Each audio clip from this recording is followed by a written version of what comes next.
Salut à tous et bienvenue dans une nouvelle vidéo de l'AVCP Shop, une vidéo dans laquelle nous allons parler vidéoprojecteur, oui, mais un superbe vidéoprojecteur puisque ça fait déjà quelques années qu'il existe, mais il est toujours là et s'il est là, c'est qu'il a une raison.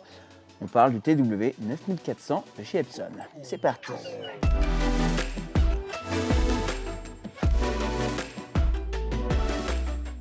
Alors le TW9400, je devrais plutôt même dire le HTW9400 puisque c'est ça sa vraie référence complète, mais bon tout le monde l'appelle le TW9400 pour les intimes. C'est un vidéoprojecteur qui a quand même une belle dimension, une belle taille puisque c'est un projecteur 4K. Pas 4K tout à fait puisque c'est un projecteur 4K amélioré, c'est-à-dire que c'est une matrice et c'est ça la particularité de chez Epson, c'est une matrice à l'intérieur qui est une matrice 1080p, donc une Full HD, et en fait qui va vibrer à toute vitesse et donc qui va vous donner l'illusion, mais qui va vraiment, enfin ce sera vraiment ce que vous allez voir, de voir une image 4K en pleine définition. L'avantage de ça, évidemment, c'est qu'en termes de budget, ça vous permet d'avoir un projecteur qui soit plus abordable qu'un autre appareil du même type s'il était en 4K natif. C'est ce qu'on appellera un projecteur 4K natif lorsque la matrice est vraiment 4K directement à l'intérieur, comme c'est notamment le cas sur des projecteurs comme les Sony, les JVC, etc. Alors pour démarrer sur ce projecteur, le TW9400, le premier truc qui est à noter, c'est que c'est un projecteur encore à lampe, donc c'est une lampe traditionnelle. D'ailleurs ici vous avez la trappe qui permet de retirer l'ampoule et d'en replacer une nouvelle lorsque c'est nécessaire, et ce qui va vous permettre d'avoir une luminosité qui sera un peu moins constante que sur un vidéoprojecteur laser qui se fait actuellement. Vous allez obtenir dans les 2600 lumens de luminosité qui sont indiqués par le fabricant Epson. Évidemment, faites attention parce que les indications sur les fiches techniques ne sont pas toujours le reflet de la réalité. Vous avez une belle luminosité qui vous permet même de projeter dans une pièce dédiée, dans une pièce de vie typiquement avec de la lumière allumée. Vous aurez une belle image qui s'affichera. Ce que j'aime beaucoup sur ce vidéoprojecteur, c'est que vous avez une fonction qui s'appelle le CEC. Alors c'est quelque chose qui se perd un petit peu. Je sais qu'il y a de moins en moins d'appareils qui l'utilisent, mais tant qu'il y en a, autant l'utiliser parce que ça peut vous simplifier votre installation. Ça va tout à fait dans l'optique d'avoir une installation simple à utiliser à un budget raisonnable, puisque ce vidéoprojecteur, le TW9400, grâce au CEC, va pouvoir s'allumer, se déclencher avec par exemple votre Apple TV. Vous allumez votre Apple TV, ça va déclencher votre amplificateur et ça va déclencher votre vidéoprojecteur. C'est une fonction que vous n'allez pas trouver sur tous les appareils. Si vous avez plein d'appareils connectés dans tous les sens sur votre installation, c'est pas forcément un truc à utiliser. Mais si vous avez juste une chaîne d'appareils, une chaîne vidéo audio avec un ampli, votre Apple TV ou un lecteur Blu-ray, quelques appareils en source, un ampli et un vidéoprojecteur sans une télé à côté, je vous recommande d'utiliser ça parce que ça facilite vraiment l'installation. En termes de qualité d'image, vous allez avoir une belle qualité d'image. Attention, on reste que sur un projecteur LCD Full HD au départ avec une amélioration 4K, c'est-à-dire que pendant que vous regardez votre contenu en 4K, vous aurez une superbe qualité d'image. Certes, lorsque vous regardez par exemple l'écran, quand vous approchez un petit peu de l'écran, vous aurez plutôt tendance à voir un petit peu plus les pixels et le pitch, c'est-à-dire la distance qu'il y a entre chaque pixel les uns après les autres. C'est comme ça, c'est ce qui fait partie du compromis lorsque vous avez un projecteur qui est un petit peu moins performant que avec une matrice par exemple, comme on pourrait l'appeler le LCOS, qu'on peut trouver notamment sur des projecteurs plus haut de gamme, qui coûteront plus cher. Donc ici, un excellent appareil, avec aussi un truc très sexy que j'aime beaucoup, qui permet de prolonger la durée de vie de votre vidéoprojecteur, c'est cette trappe automatique, et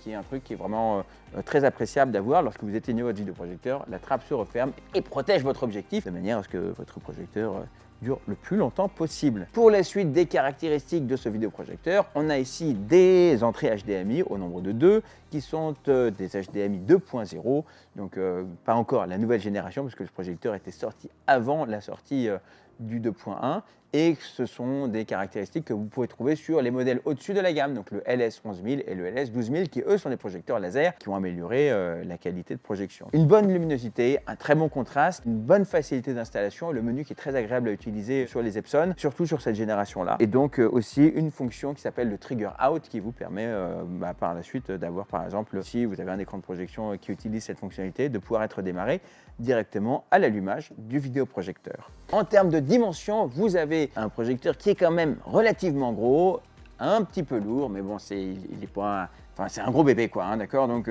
quand vous l'installez, pensez à avoir 50 cm par 50 cm d'espace, de manière à ce qu'il puisse respirer.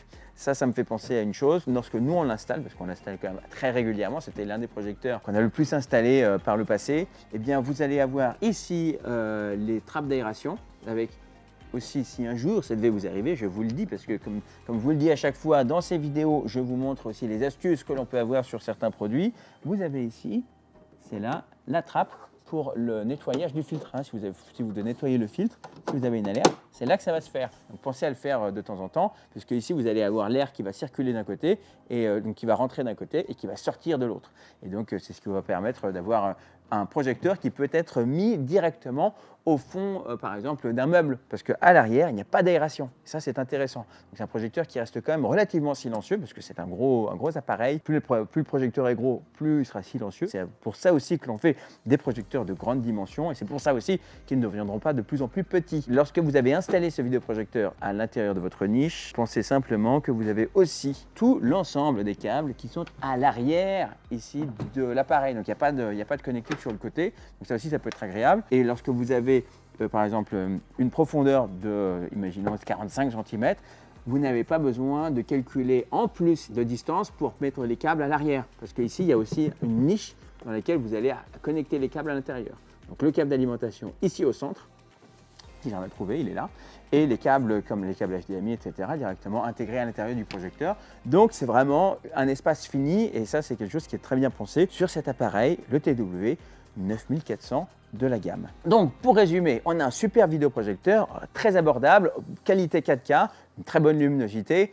On n'est pas vraiment à 2600 lumens, mais on a une très bonne luminosité quand même par rapport à ce type de projection. Un projecteur facile et pratique à utiliser, pratique aussi dans votre installation si vous voulez l'automatiser grâce au CEC. Et donc si vous me posez la question, oui mais Sacha, si j'aime bien avoir un projecteur avec amélioration 4K, qu'est-ce que je pourrais prendre? Eh bien vous avez les modèles au-dessus qui sont plus récents, qui vont vous faire augmenter quand même votre budget de 2 ou 3 000 euros, donc c'est quand même pas anecdotique, et donc ça va vous doubler le prix du projecteur. Donc c'est un choix à faire au fur et à mesure. Mais donc sinon le LS11000, le LS12000 sont les dignes descendants de ce TW 9400, avec l'avantage d'avoir une lumière laser qui vous permettra d'avoir une plus longue durée de vie et une meilleure qualité d'image, parce que vous aurez moins de perte de luminosité qu'avec un projecteur à lampe. Dites-vous que si vous voulez changer la lampe sur ce projecteur, les lampes sont quand même relativement abordables. Je crois que les lampes sur le 9400, ça va coûter dans les 120 euros. Avant, ça coûtait dans les 500 euros, vous voyez.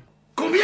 Mais donc là, on est dans les 100, 120 euros. Ça reste quand même raisonnable tous les 3 ans de changer la lampe. Je pense avoir fait le tour sur cette machine, sur superbe machine, le TW 9400. J'espère que vous avez trouvé les informations nécessaires et utiles pour faire votre choix. Est-ce que vous devriez vous décider pour ce projecteur ou un autre?